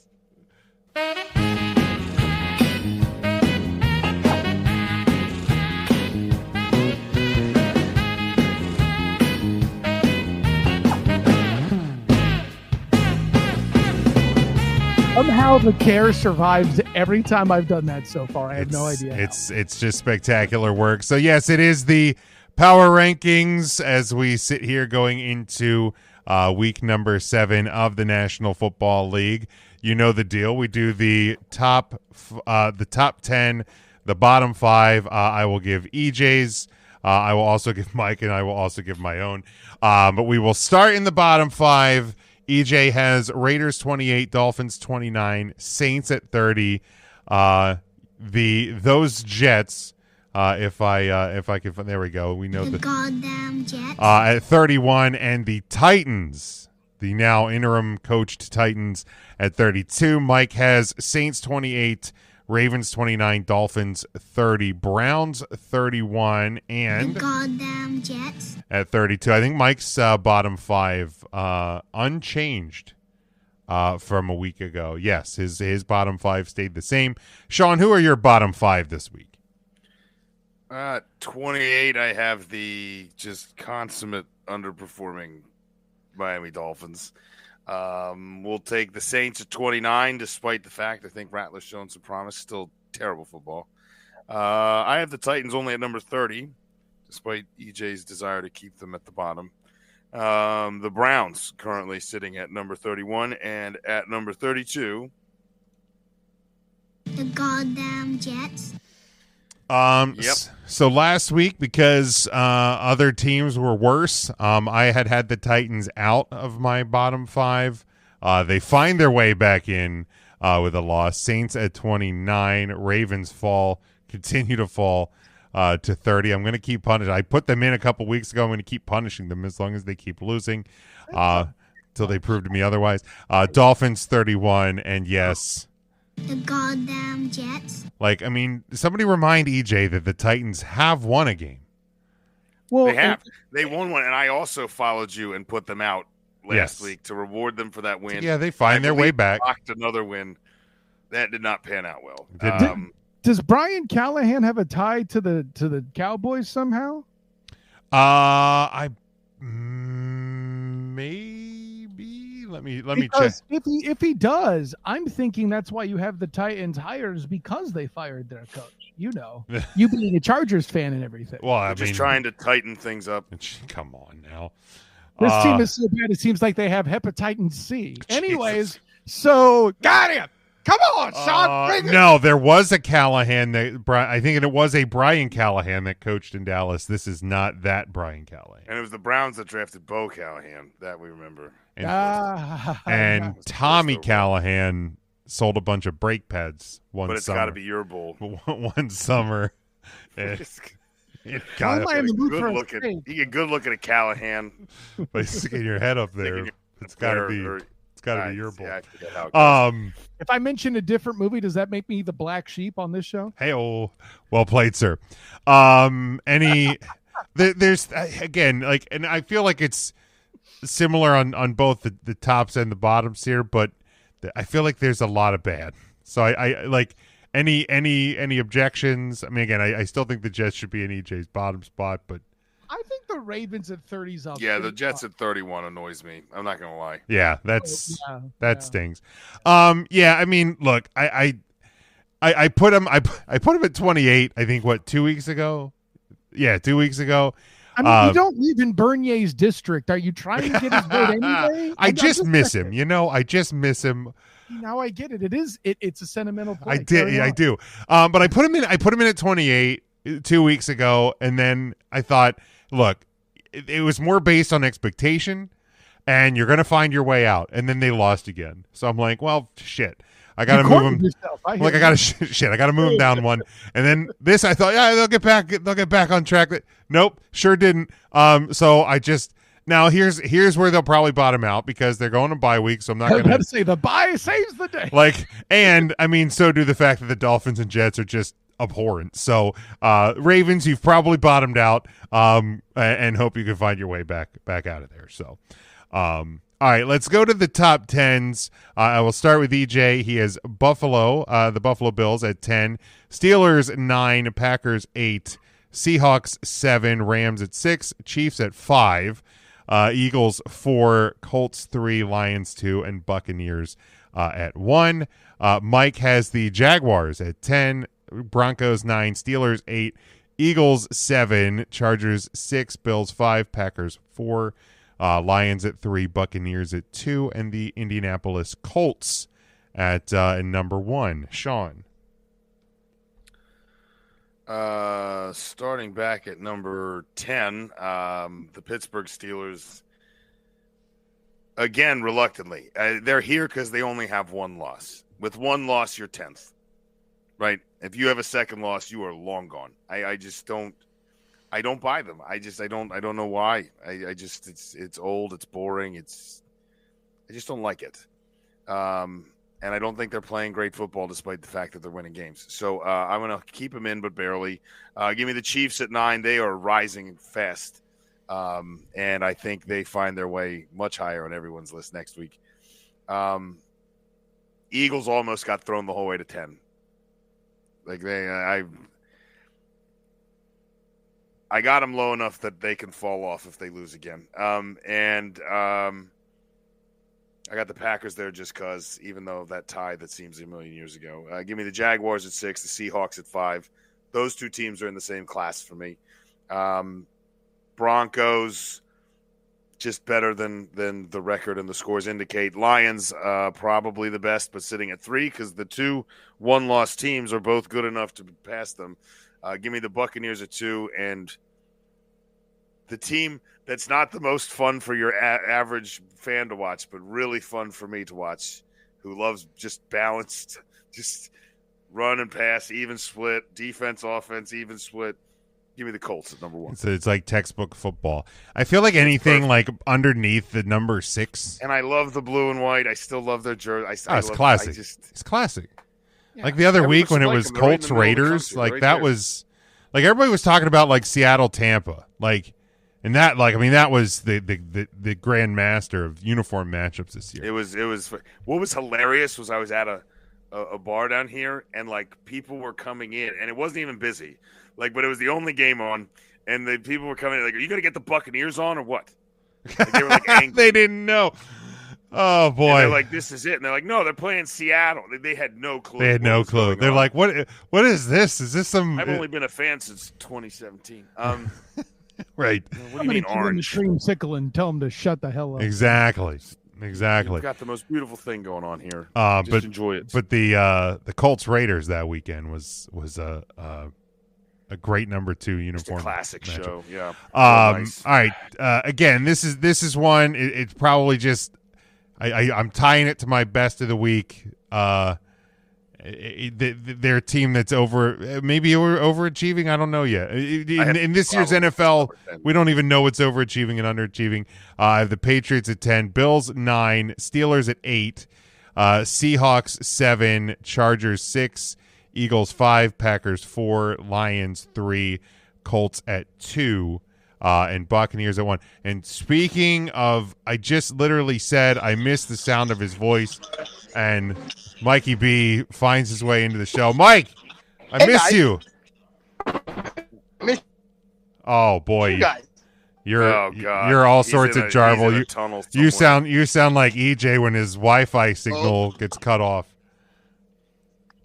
Go find EJ's van, Mike. Holy shit.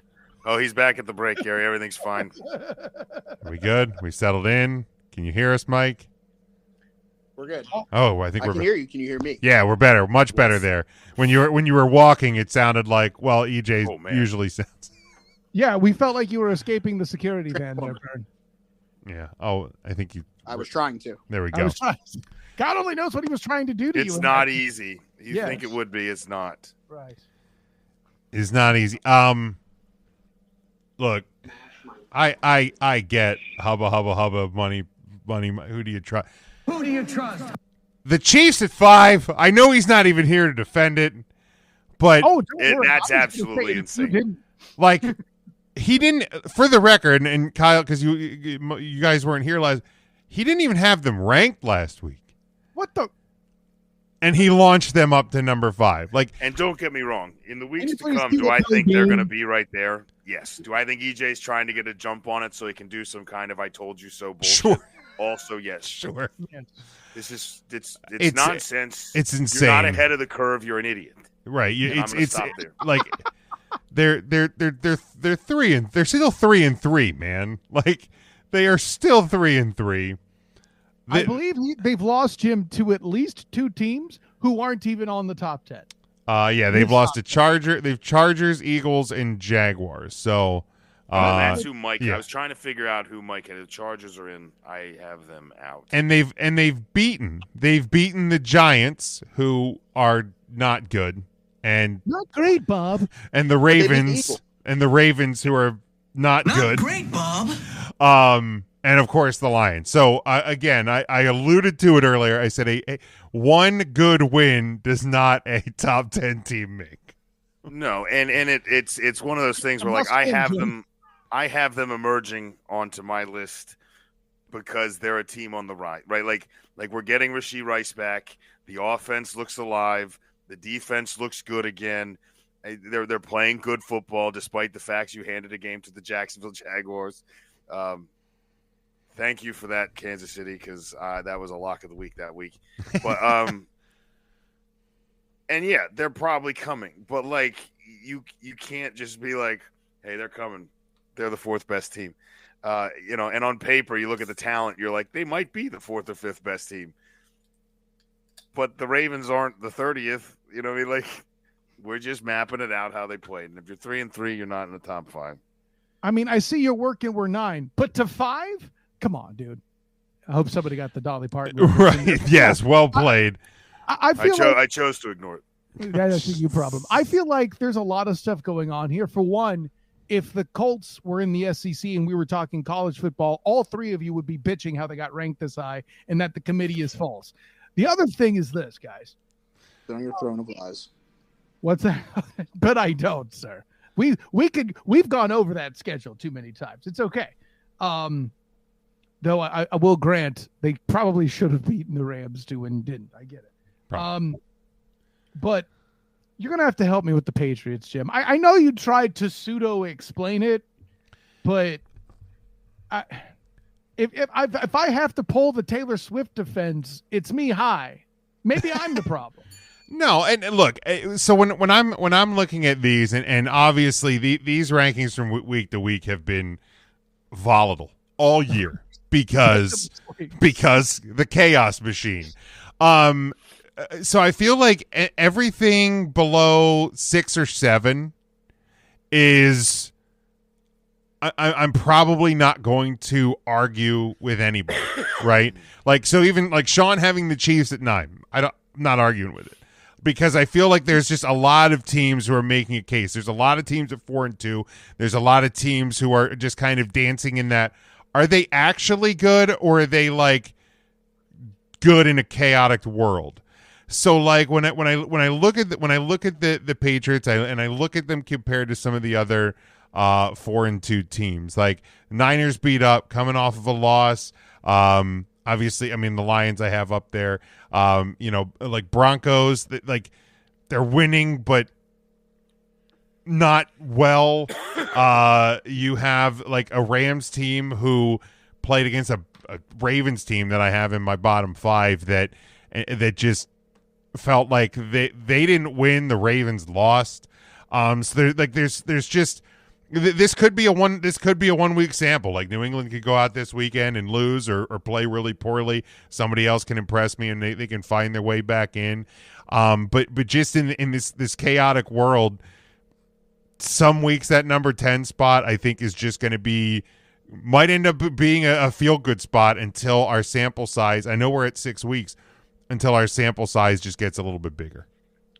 Yeah, I was horrified to do this build. Like I was like trying to put it together. I'm like I was pretty sure I knew my 1-2 in that order, and I was like from there, I was like probably the 3, and then after that, I'm like, how far am I throwing Philly?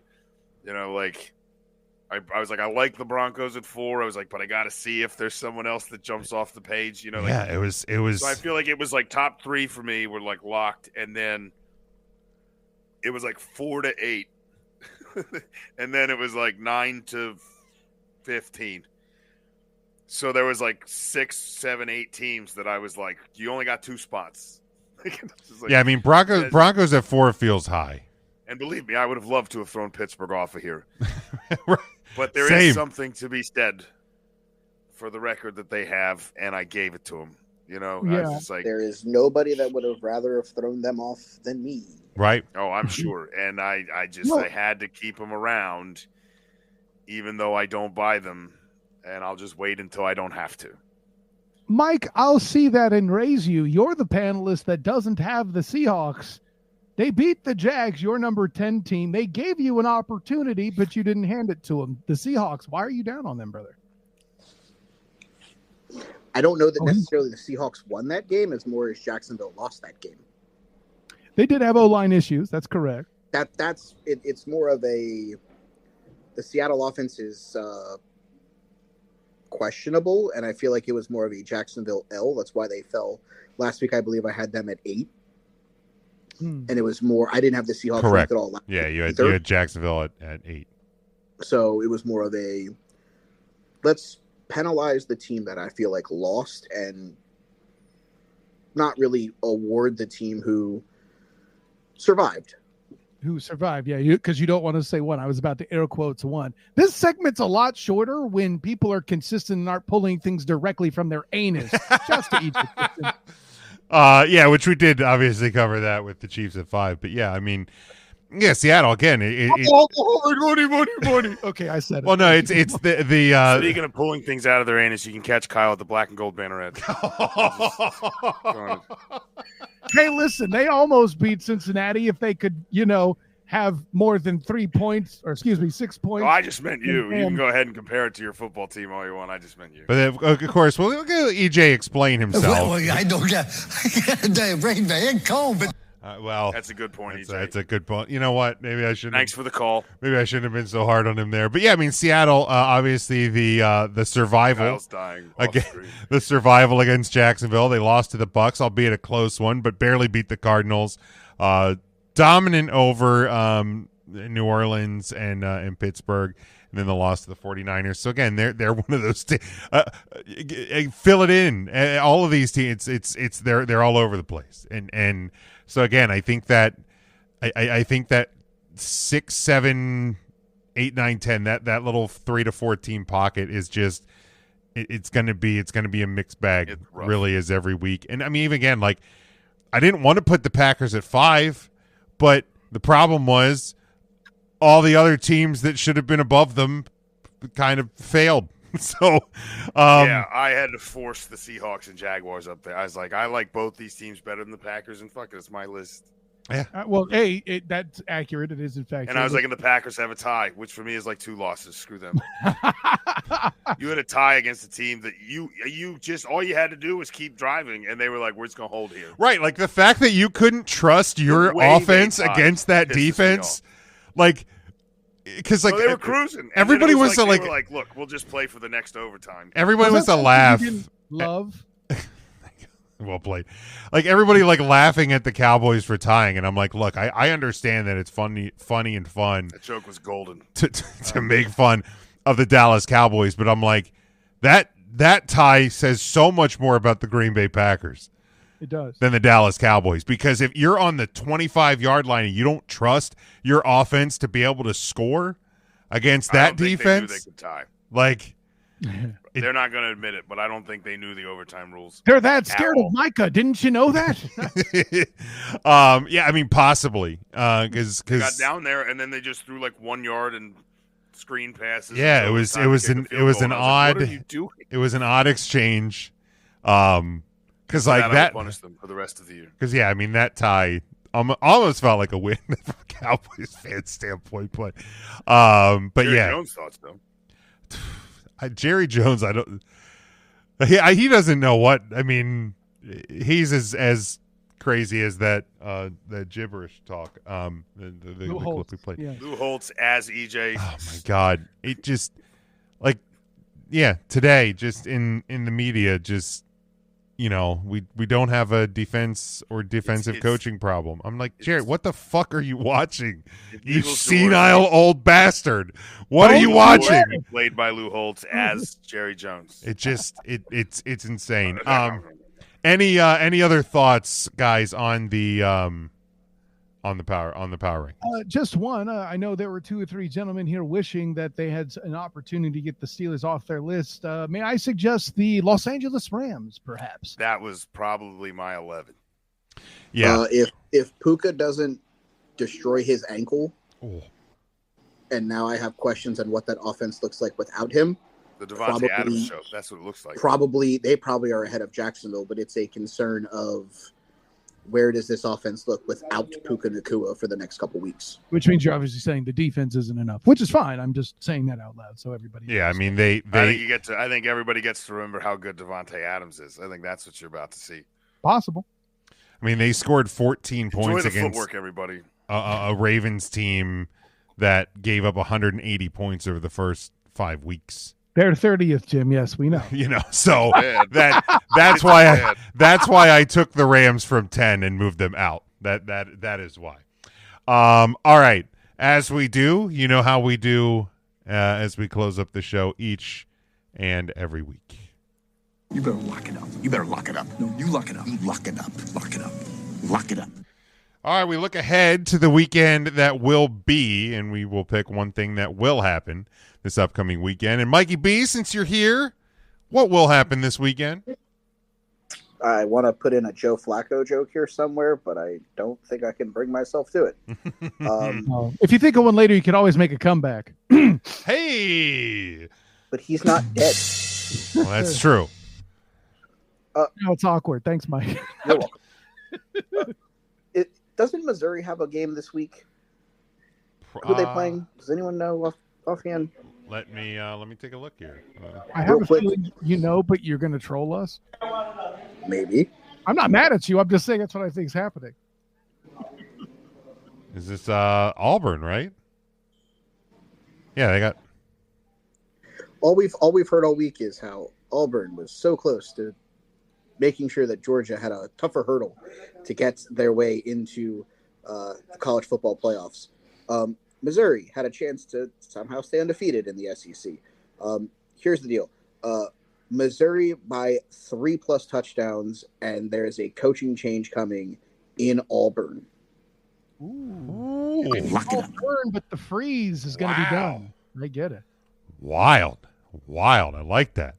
All right, student of the game, what will happen this weekend? So I'm completely thrown off because I was going through the thing here real quick, and I'm like, oh, let me think of something, and then Burn comes up with this. Burn melts freeze with Auburn. Gonna have to respell Auburn with an E now. Thanks, Mike.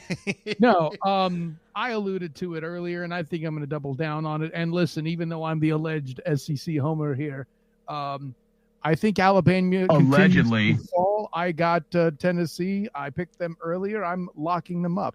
I will volunteer that level of risk here. Lock it up. Wow. Maybe it seems just like hype, but that's. I don't hate it. I don't hate it. I was just pissed that I made 2 puns in one. I'm pissed you used the same pun twice. I didn't use the hype one last time. That's why I came in with a second one. That's all. Yeah, it's quality work. Sean, what will happen this weekend? Well, I had several finalists, but I'm going to take it while it's here. It's very rare a team goes 0-16, just like it's very 0-16, 0-17, just like it's very rare that they go 16 or 17-0. The Carolina Panthers are going to New York this weekend, and they will walk out with a loss. The New York Jets are on the board. You can lock it up. Lock it up. Will they have more than -10 passing yards? I will not guarantee that. There's a lot. You motherfucker. It's going to be as ugly as it has to be. That's your. Did I take yours? Fuck you, buddy. Yes! You asshole. Double lock. You son of a bitch. That was going to be my lock of the week. Do you have a backup lock? No, I don't, because I didn't think anybody would be crazy enough to pick the goddamn Jets. The goddamn Jets. It's a lunatic's world. Jesus, I've spent a ton of time in college football. So, you know what? Since there's no Cowboy fan representation here because EJ's not on this week, Cowboys licking their wounds after getting beat by Rico Dowdle and the Cardinals, or the Panthers in Carolina. The Washington Commanders, Red Tails, coming to Dallas over a loss to the Bears. And let's just keep making the NFL more chaotic. Dallas wins on the backs of not one but 2 defensive touchdowns. Lock it up. The defense shows up. Cowboys get the big win that they need. Cast Jim outside. How about that? How about that? All right, that's where we're going to close it up because it can't get any crazier than 2 people dumb enough to pick the New York Jets. Mikey B, let them know where they can follow you. You can follow me at They Call Me Burn. You can listen to me talk professional wrestling on the Take 3 Wrestling podcast with me and this guy, inevitably start doing that show again at some point. Eventually. Yeah, guys, I'll try to sneak in more on Tuesdays when I get my break at a decent hour. But until then, I'm out. Good luck, guys. See you, bud. Student of the game, let them know where they can follow you. Honor, joy, and privilege. Hopefully your Jets pick doesn't crash and burn, gentlemen. Of course, I am Kyle Nash, the student of the game. You can find me on Instagram, Threads, and Blue Sky. Yes, exactly. At the SOTG. Find me on Facebook as a student of the game. Check out my writings with the Fans First Sports Network covering it's not on this show, it's not but the Jacksonville Jaguars. Universal your. Exactly. As well as the Orlando Magic season opener a week from tomorrow night as this show goes on the stream there on the Huddle Up YouTube channel. So make sure you check out that work there as well. Of course, I do the Duval Dive with my personal champion, Travis V. Holmes. We are recording with the Believe in Rams podcast to preview the game in London, and also featuring former Jags offensive lineman Marquise Ogden on the live stream Wednesday night, 7:30. Make sure you check that out. If you don't catch it on the Duval Dive YouTube channel, you can always catch it on the pod. Do the thing and the subscribes and stuff. And, you can see, I can pick apart Burns' take on the Duval Dive there better than in the power rankings. I think Burns did fine. And of course, my work with the Bolt Blitz Uncut with Booga Peters, Buck D, and 80 Simons and Company, as well as my work with the Black and Gold Banneret covering UCF football and basketball. They just had media day, so make sure you check out whatever's going on there with some Big 12 basketball action as well. I think that runs the gamut. Gentlemen, an honor, joy, and privilege. Until next time, everyone, class dismissed. All right, Sean, let them know. All right. Thanks for reminding me about the Jaguars. That was almost my lock that the Rams get back on track, so I guess expect a spotty performance from the Jaguars. That's funny. My article is called The Good, the Bad, and the Spotty Show. There you go. All right. As far as following me, not near as many places as that. You can follow me here on anything Huddle Up, or you can follow me on the Twitter at Sean Shine State, or lately just at the front door, Little Caesars. Otherwise, we'll catch me there a couple times a week. So anyway, till next time, go Birds. There you go. You can get me at Big Jim Sports on Twitter and Blue Sky, but make sure you're following along with the show. We're at Huddle Up Podcast on Facebook, Blue Sky, TikTok, and Twitter. You can get us on Instagram at Huddle Up Podcast Inc. Make sure you're subscribing to our YouTube channel. Numbers are up this year. We certainly appreciate all the support there. You can also subscribe on all podcast platforms. You can get your merchandise over on our TeePublic store. Tell you what, you can just go ahead and hit that Linktree QR code in the top right corner of the screen as we close up the show this week. So make sure you do that. That gets you connected. Everything Huddle Up related. Going to be another wild week of football, I am sure. Sit back, enjoy it. We will try and break it down next week. And until then, stay safe, stay smart, and as always, go for the win.